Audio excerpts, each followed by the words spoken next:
મિત્રો આ છે ને પથરી માટેની છે ને દેશી દવા 5 થી 6 મહિના પહેલા છે ને 2 પથરી હતી તે પથરીનું આપણે ઓપરેશન કરીને પથરી કાઢી નાખી. તો જો મિત્રો અત્યારે અમે કેરી ખાઈએ છીએ, તમે તો કંઈ ખાધી નહીં હોય.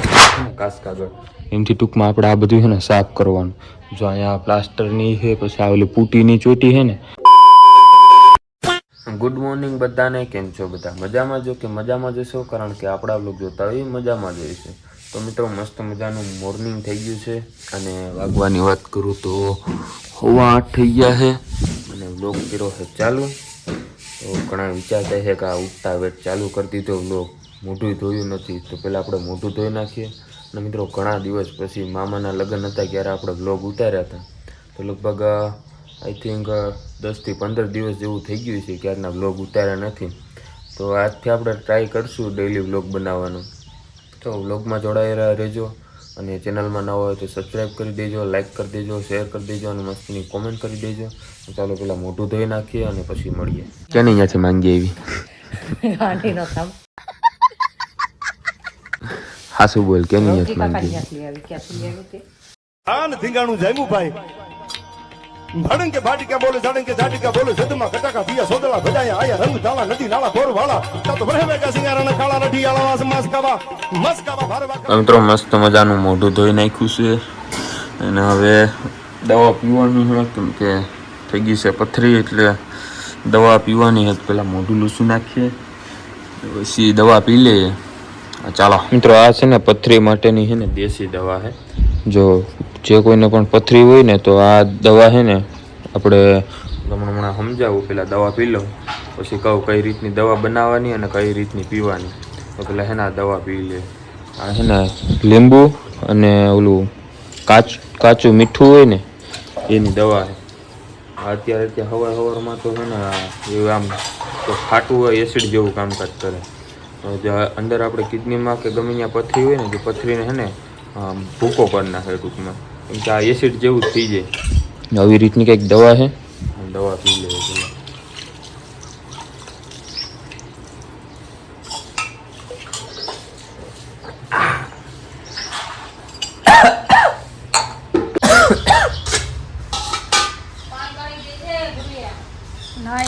મિત્રો તમે વિચારતા હશો કે આ રાજકોટ કંપનીમાં હતો અને ડાયરેક્ટ ઘરે આવ્યો. મિત્રો એમાં એવું હતું છે ને, પાછી પથરી થઈ ગઈ. 5 થી 6 મહિના પહેલાં છે ને 2 પથરી હતી, તે પથરીનું આપણે ઓપરેશન કરીને પથરી કાઢી નાખી હતી. તો પાછી પથરી થઈ ગઈ છે, એટલે છે ને હું રાજકોટની આ કંપનીમાં હતો ને, ત્યાં કંપનીએ દુખાવો ઉપડ્યો હતો બહુ. પછી ત્યાંથી દવાખાને મારા દોસ્તાર છે ને દર્શનભાઈ લઈ ગયા હતા, ત્યાંથી લોધિકા દવાખાને લઈ ગયા. પછી ત્યાં ઇન્જેક્શનની લીધું એટલે દુખાવો બંધ થઈ ગયો. પછી પપ્પાને ફોન કર્યો તો પપ્પા લેવા આવ્યા હતા અને પછી ડાયરેક્ટ ત્યાં દવાખાને જ્યાં ઓપરેશન કરાવ્યું હતું ત્યાં સોનોગ્રાફી ને રિપોર્ટને એવું બધું કરાવ્યું. પછી ડાયરેક્ટ રિપોર્ટને એવું બધું કરાવીને પછી પપ્પા અને કાકા અને મોટા બાપાને બધા કહેવા માંડ્યા કે હવે આ કંપનીમાં નથી રહેવું ને, ઘેરે વયા જાવ, પછી આરામ થઈ જાય, વ્યવસ્થિત પથરીને બધું મટી જાય ને પછી કે જવું હોય તો પછી વયા જાય. એટલે ઘરે એવો હતો ને. જો આ છે ને પથરીની દવા છે, આવી રીતની કંઈક દવા છે. અને આ દવાને છે ને આપણે સાંજે બનાવવી પડે. સાંજે હોય ને ત્યારે બનાવી નાખવાની. દોઢ લીંબુ લેવાના, એટલે 3 ફાડા લેવાના લીંબુના, એ નીચોડી દેવાના ગમે ગ્લાસ કે વાટકી ગમે એમાં હોય એમ. અને આ જે આપણને દવા આપે ને એના 3 ભાગ કરવાના. 3 ભાગ કરી અને પછી એક ભાગ એમાં નાખી દેવાનો અને મસ્તનું આમ હલાવી પછી આખી રાત મેકી દેવાની. સવારમાં ઉઠીને ડાયરેક્ટ મોઢું ધોઈ અને ડાયરેક્ટ પી લેવાનું. નાસ્તો કાંઈ નહીં કરવાનો, કાંઈ મોઢામાં નાખાવી ના, ડાયરેક્ટ કહેવાય નૈણા કોઠે ડાયરેક્ટ દવા પી લેવાની. મિત્રો જે કોઈને પણ પથરી હોય ને તો આ દવા છે ને તમે ટ્રાય કરજો. આ દવા છે ને વિસાવદર મળે છે અને એવું લાગે ને તો મારો સંપર્ક કરજો, હું આ દવા દેવડાવી દઈશ. કેમ કે એના નંબર કે એવું કાંઈ નથી મારી પાસે, એટલે એ મારા બનાવી છે ને એ ટૂંકમાં એને ઓળખે, એટલે એ અહીંયાથી દુકાન છે, દુકાનેથી અહીંયાથી લેવડાવી દે. મને મેસેજ કહેજો જો કોઈને આ દવા કે કાંઈ લેવું હોય ને. મિત્રો સવારમાં આમ જો વાતાવરણ તો જો એકદમ અત્યારે વરસાદ આવે એવું થઈ ગયું છે અને ચારે બાજુ વાદળા થઈ ગયા છે. અને હવે કડીક રહીને પછી આપણે નાસ્તો કરી લઈએ. આપણે દવા પીધી અને લગભગ 9:30 8:30 જેવું થઈ ગયું. જો આ જાંબુ છે, કેને જાંબુ ભાવે તો મેં ટ્રાય કરીએ. અને તો ખાલી દવા પીધી ન સોરી દવા પીધી ને એને લગભગ કલાકથી 1.5 કલાક જેવું થઈ ગયું છે. અને હવે જો અત્યારે નાસ્તો કરવા બેસી ગયો છું. ચા છે અને રોટલી છે. જો રોટલી છે ને મને હાવ સાદી જ ભાવે, ટૂંકમાં ઘી ને એવું કાંઈ ચોપડેલું કે એવું કાંઈ ન ભાવે. સાદી હાવ પ્લેન રોટલી હોય ને એવી રીતની રોટલી અને ચા. અત્યારે મને ને સાદો નાસ્તો જ કરું. મિત્રો નાસ્તો કરીને અત્યારે જો પાછી કેરી સુધારી છે અને કેરી ખાય છે. તો મસ્ત મજાની પહેલાં કેરી ખાઈ લઈએ અને પછી મળીએ. તો જો મિત્રો અત્યારે અમે કેરી ખાઈએ છીએ, તમે તો કંઈ ખાધી નહીં હોય, તો અમે કેરી મસ્તની સુધારીએ છીએ. આવી રીતની આમ કંઈક શીર કરવાની હોય. બંધ કરો હાથ જોડ કે મેં ऐसे करने का, फिर ऐसे इसको निकालने का, फिर ऐसे खाने का.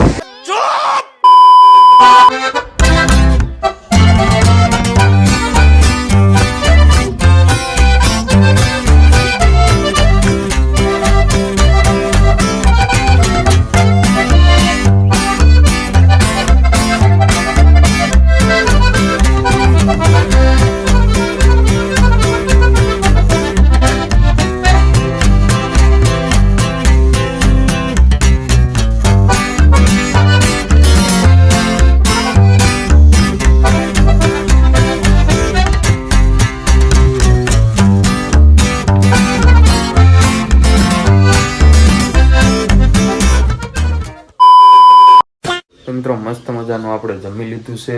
ક્લિપ ઉતારતા ભૂલી ગયો તો જમવામાં મસ્ત મજાની ચણાની દાળ ને છાશ ને રોટલી ને એવું બધું હતું. અત્યારે જો રૂમમાં આવી ગયો છું. હવે ઘડીક આરામ કરીશું, ઘડીક મોબાઈલમાં મીચશું. જો કે બપોરે કંઈ સૂતો તો નથી, મોબાઈલમાં મતતો કાં પિક્ચર કંઈક જોવું કાં રીલ્સ જોવું એવું કંઈક કરીએ.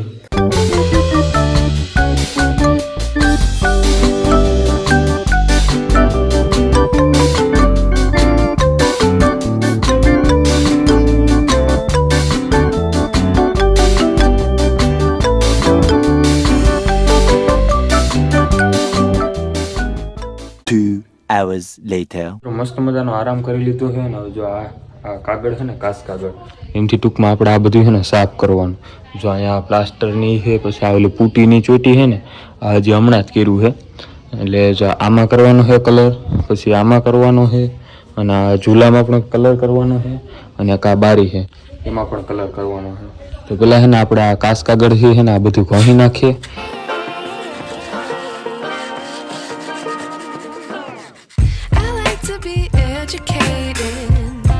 But I'm so frustrated. Hello to my loneliness. I guess that ignorance is bliss. Take me back to before I knew. Rewind, take it out of cue. Innocence can be a young man's game. Signed up for the hall of shame. I wish I knew. A few moments later. Finally મિત્રો મસ્ત મજાનું જો આપણે સાફ કરી નાખ્યું છે ઘસીને. હા, બે બાજુ સાફ કરી નાખ્યું છે, અહીંયા પણ કરી નાખ્યું છે. જો મસ્તનું સાફ કરી નાખ્યું છે. મિત્રો 4:45 વાગી ગયા છે અને તડકો જોવો હોય ને તો ઓહો ભાઈ બાક્યું નથી એટલો તડકો છે. આમ જો વાદળાય થઈ ગયા છે અને ગરમી થાય એટલે વાત પૂછવામાં તમે એવી ગરમી થાય છે. હવે એને આપણે નાવા જવું જોઈએ કેમ કે ગરમી છે ને આજ નેક્સ્ટ લેવલની છે અને આ ઉકળાટ જોઈને એવું લાગે છે કે વરસાદ થવાનો છે. આપણા વ્લોગ વિડીયોને લાઇક કરી દેજો, શેર કરી દેજો, મસ્તની કોમેન્ટ કરી દેજો, એ થોડાક અમે પણ મોટિવેટ થાય. ચાલો કપડાં ગોતી લઈએ અને પછી નાવા જઈએ. લાઇટ કરી દઈએ, કપડાં કાઢી લઈએ અને પછી નાહી આવીએ. ક્યાં પહેરવા તો અત્યારે સડો ને ટી શર્ટ આ રેડી જ. ચાલો આ પહેલી જોડી હતી એ જ પહેરી લઈએ. ચાલો નાહી આવીએ અને પછી મળીએ. A few moments later. મિત્રો નાઈને અત્યારે હે ને મસ્ત મજાનો છત ઉપર આવી ગયો છું ને અત્યારે વાતાવરણ જોવો તમે મસ્તનું એકદમ હે ને ઠંડુ વાતાવરણ થઈ ગયું છે. અત્યાર સુધી બહુ ગરમી હતી પણ અત્યારે એકદમ મસ્ત ઠંડુ વાતાવરણ થઈ ગયું છે અને મસ્તનો પવન આવે છે. અને અત્યારે જો સૂર્ય આથમે છે અને આમ જો એક નંબર અત્યારે મસ્તનું વાતાવરણ થઈ ગયું છે. જો બાજુમાં બગીચો છે અને આ બાજુ જો મસ્તની ધારું ને એવું બધું છે અને અત્યારે સૂર્ય આથમે છે. જો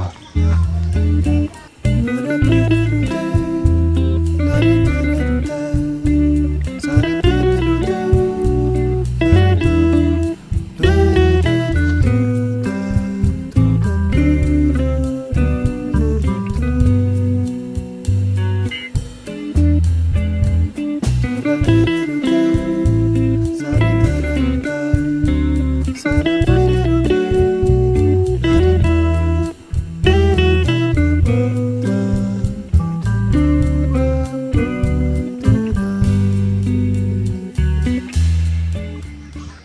હવે આજના વ્લોગને આપણે છે ને અહીંયા જ એન્ડ આપી દઈએ. આજનો વ્લોગ સારો લાગ્યો હોય તો લાઈક કરી દેજો, શેર કરી દેજો અને ચેનલમાં નવા હોય તો સબસ્ક્રાઈબ કરવાનું ભૂલતા નહીં.